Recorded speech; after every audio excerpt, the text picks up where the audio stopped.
bukit salunjangan kini berpecah ketujuh tuan buat Siti Rasana. Manolah mundur tentang lancar ditempeli saja pada itu mana saja yang dikatakan ada kami berluas rasanya tanam jalan hanya nama di diri paling mau di badan payah jaga tanpa naga payah salam lagi dalam itu saja korban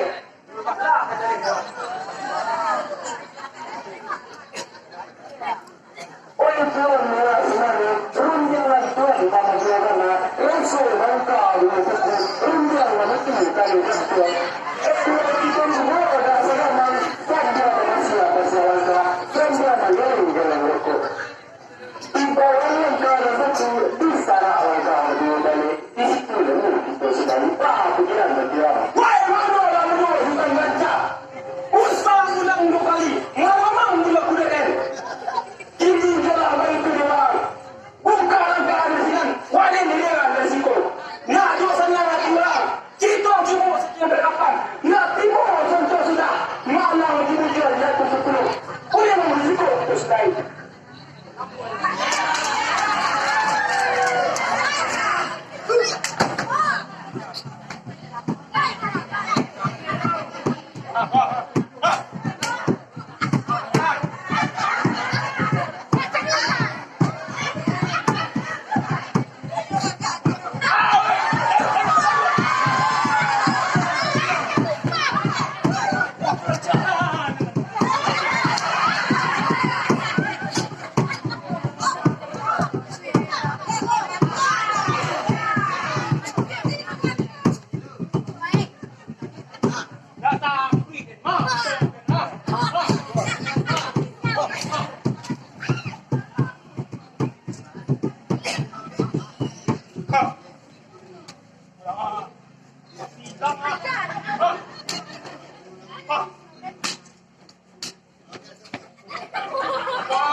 putiko, kahit ito, may bala,